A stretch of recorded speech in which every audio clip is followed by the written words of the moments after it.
1900s. Back then racing meant basically, let's drive 300 miles on dirt roads with no seatbelts, no helmets, and zero common sense. Sounds fun, right? Drivers wore goggles and trench coats like they were going to war, which, honestly, they kinda were.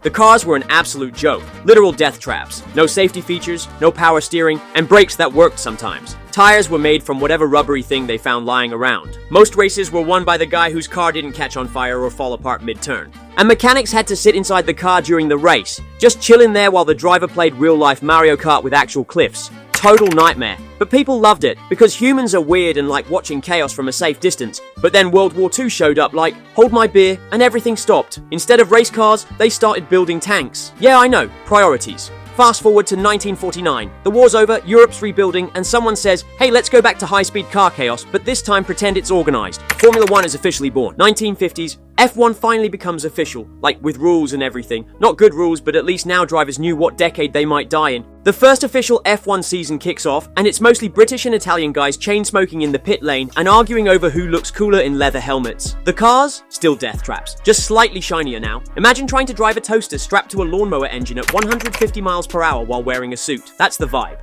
But the goat of this chaos? Juan Manuel Fangio. This dude looked like your grandpa, but drove like he had cheat codes. He won 5 championships with 0 power steering, 0 seatbelts, and probably a mild concussion half the time. Absolute legend. Safety was still a joke. If your car caught fire, and it would, your only option was stop, drop, and roll while your pit crew lit another cigarette. Also, races were crazy long, like 2 hours minimum in the heat, with manual gears and 0 air conditioning, because F1 in the 50s didn't believe in comfort or survival. But let's not ignore the cars themselves. Thin tires, open cockpits, and engines so loud they could sterilize nearby wildlife. If you crashed, the car folded like a taco, and the driver usually went flying. Very fun, very chill. 1960s. Welcome to the decade where society questioned everything. War, government, and whether F1 drivers should maybe stop dying every other weekend. Yes, baby steps. F1 in the 60s started getting a glow up. Cars were no longer just fast coffins with wheels. Enter the monocoque chassis, which sounds like a French insult but was actually a huge deal. Lotus was the biggest team at the time. Colin Chapman, Lotus founder and part-time chaos agent, believed in one thing: simplify, then add lightness. Also known as remove anything remotely useful in a crash and pray. But the cars were fast, innovative, and occasionally didn't kill people. So win-win.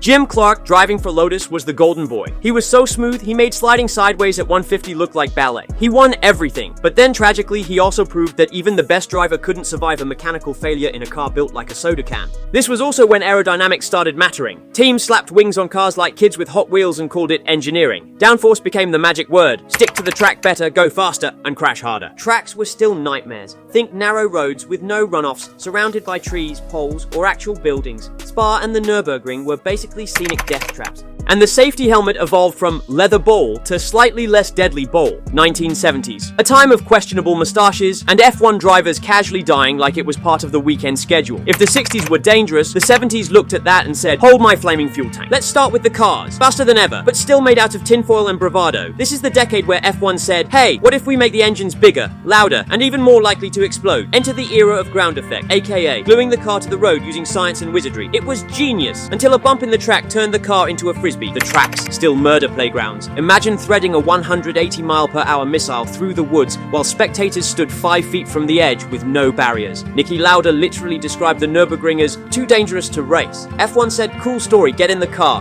Speaking of Lauda, this dude is built different. In 1976, his Ferrari went full barbecue mode mid-race. He was trapped, burned, nearly died. 6 weeks later, he was back in the car. Eyelids still healing, breathing through half a lung, and still faster than 90% of the grid. You want to talk toughness? This man made steel look soft. But meanwhile, off-track enter Bernie Ecclestone, team owner, shady dealmaker, and the guy who would eventually run all of F1 like his own personal game of Monopoly. TV rights, sponsorships, money flying everywhere. This was when the sport started looking like an actual empire. A very greasy money-printing empire. And yet, safety finally became a topic. Kind of. Drivers pushed for better regulations after watching too many of their friends get roasted alive. Helmets got stronger. Fire suits actually worked. Medical teams became a thing. Progress, but at a steep flaming cost. 1980s. This was just a crazy time to be alive. Enter turbo engines. Basically, F1 engineers figured out how to shove even more air into an engine so it could scream louder and melt faster. Some of these cars had over 1,000 horsepower during qualifying. That's not a car. That's a land-bound jet with body issues. Drivers would slam the throttle throttle, wait 2 seconds, and then boom, rocket mode. Half the time, the engine just gave up and exploded. It was either podium or fireball. There was no in between. But this era also gave us the greatest drama ever. Senna versus Prost, two legends. One passionate, spiritual Brazilian man of destiny. The other, a cold, calculating Frenchman with the emotional range of a toaster. They drove for the same team, McLaren, and hated each other more than cats hate bathtubs. They crashed into each other twice, on purpose, for world titles. Yeah, absolute legends. Meanwhile, F1 turned into a giant billboard. Corporate sponsors threw money at teams like it was the stock market with wheels. Tobacco ads were everywhere. Says Bernie Ecclestone locked in the TV rights, and now the whole world could watch these maniacs flirt with death in real time. Ratings went up, so did the engine failures. The 90s. 1994 was the year F1 finally realized, oh crap, maybe drivers shouldn't die during qualifying. The Imola Grand Prix that year was straight up cursed. Rubens Barrichello nearly died in practice. Roland Ratzenberger did die in qualifying. And then, boom, Ayrton Senna, the golden boy of F1, crashes and dies during the race. It was a real bad day for F1 fans. Senna wasn't just a legend, he was a freaking force of nature. Fast, fearless, and slightly possessed when it rained. His death hit the sport like a sledgehammer. Suddenly, the whole death is just part of racing attitude didn't seem so charming anymore. But then safety reforms, like real ones. Cars got crash structures, helmets became NASA grade, tracks added gravel traps and walls that didn't just bounce drivers into the stratosphere. F1 went from gladiator pit to something slightly less murdery. Meanwhile, technology took over. Teams were stuffing cars with computers, sensors, and gizmos like it was a Best Buy on Black Friday. Active suspension, launch control, semi-automatic gearboxes. Suddenly, the driver wasn't alone in the cockpit. They had a computer buddy doing half the work. Michael Schumacher was the one dominating this era. He came in like a German Terminator and mowed down everyone. Cool, clinical, and terrifyingly consistent, he won races like it was his day job, which to be fair, it was, but still.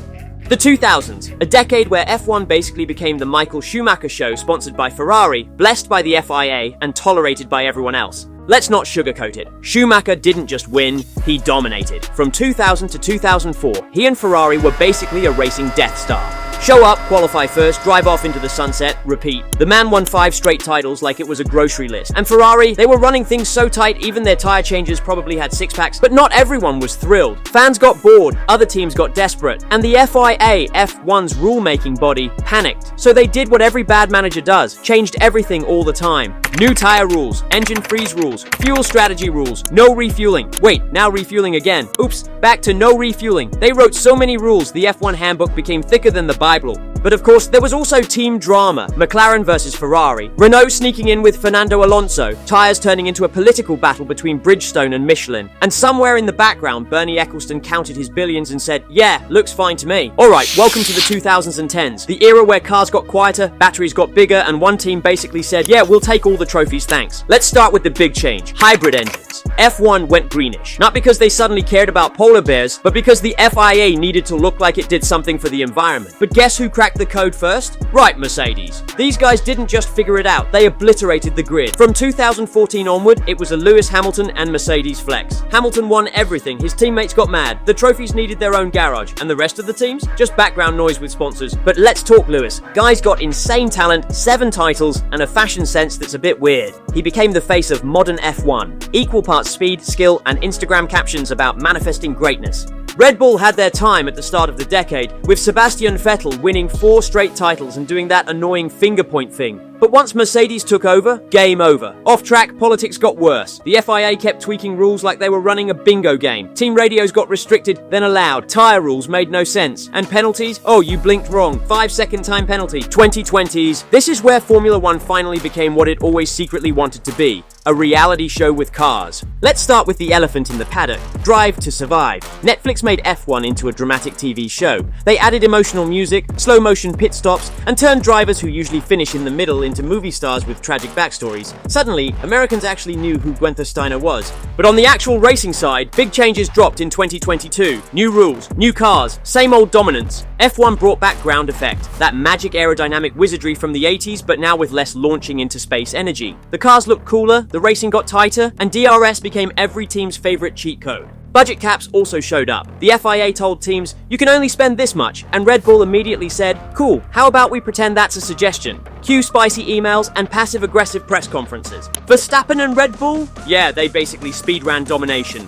Max drove like he had a vendetta against everyone's brake pedal. The guy's been casually destroying the grid while barely breaking a sweat. Meanwhile, Ferrari remembered how to be fast, and also how to self-destruct in spectacular fashion. Mercedes, Hamilton's winning streak paused while the car bounced like a lowrider. McLaren, vibes, Alpine, still trying, Haas, participating. 2025. The 2025 Formula One season has been fast, surprising, and full of drama. McLaren is the big story. They've gone from a solid midfield team to absolute title contenders. Oscar Piastri has won 5 races already and leads the championship with 186 points. Lando Norris isn't far behind with 2 wins and 176 points. Between them, they've taken 7 out of the 9 races this year. Nobody expected McLaren to dominate like this, but their car is quick, reliable, and clearly working well on every type of track. Red Bull and Max Verstappen are still strong, but they're not walking away with the season like before. Max is in 3rd with 137 points. He's had a few solid races, but McLaren's pace is giving him real trouble. It's a big shift from the last few years when Red Bull seemed unbeatable. Ferrari is 2nd in the constructors' standings, but there's trouble behind the scenes. Charles Leclerc was rumored to be unhappy and thinking about quitting. He says it's not true, but the drama's there. Lewis Hamilton, now in his first year with Ferrari, hasn't won a race yet and was even disqualified from a sprint race. It's been a tough start for him, though he says he's committed to the long term. Mercedes is in 3rd place overall, George Russell is doing well, and rookie Andrea Kimi Antonelli has been impressive in his first season. He's young, but already showing serious speed and talent. Elsewhere on the grid, Racing Bulls, Sauber, Audi are doing okay, floating around the midfield. Aston Martin is still struggling, but Lance Stroll is back in the car after missing a race. There have been some small rule changes this year. No more fastest lap points, new 2-stop strategies at some tracks, and some new tech like McLaren's driver cooling system for hot races. Overall, 2025 has been exciting and unpredictable. McLaren's comeback is the biggest surprise, Red Bull is chasing, Ferrari is under pressure, and the 2026 rule changes are just around the corner.